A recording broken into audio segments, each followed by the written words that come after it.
दोस्तों एक हम बहुत मुद्दे पर बात करने वाले हैं दोस्तों, तो प्लीज़ आप लोग ध्यान से सुनिएगा। अगर आप किसी सिंगर को बुला करके और आप ना गवाते हो, ना गवाइए तो फिर ये मतलब अच्छी बात नहीं है।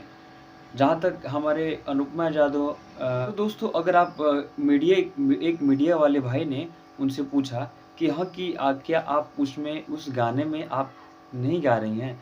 तो अनुपमा यादव ने पूछा शायद मेरी आवाज़ जो है पवन भैया को अच्छा ना लगा हो, इसलिए हमको वहाँ से निकाल दिए।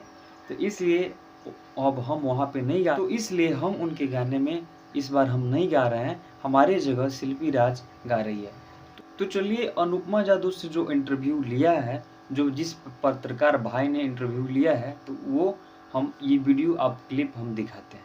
अनुपमा यादव जी नहीं नजर आ रही हैं, उस गाने को अनुपमा यादव जी क्यों नहीं गाई? देखिए मैंने गाया था बट हो सकता है कि मैंने अच्छा ना गाया हो इसलिए मेरी आवाज़ हटा दी गई है, ऐसी बात नहीं है। हो सकता है मैंने अच्छा ना गाया हो या उनको पसंद ना आया हो इसलिए मेरी आवाज़ हटा दी गई। खैर शिल्पी भी मेरी बहन है, चाहे वो गाए चाहे मैं गाऊँ बात एक ही है। वो भी मेरी बहन है, मैं भी चाहती हूँ वो आगे बढ़े, वो भी हमेशा से चाहती है कि मैं आगे बढ़ूँ, इसलिए मुझे कोई दिक्कत नहीं है। अगर पुदीना 2.0 उसने भी गाया, इससे पहले भी सावन प्रियंका दीदी ने गाया है, प्रियंका सिंह दीदी ने, मुझे कोई दिक्कत नहीं। हो सकता है मैंने गाया था, मेरी आवाज़ में अच्छा ना लगा हो, तो देन पुदीना एक तो आपने सुना ही है अच्छे से। तो अगर ये सारा सर दोस्तों ये अपमान वाली बात है और आप कमेंट करके बताइए, कमेंट सेक्शन में लिखिए क्या ये जो है अनुपमा यादव के साथ क्या ये गलत हुआ कि सही हुआ? आप लोग कमेंट करके आप प्लीज़ आप हमें बताइए। नमस्ते।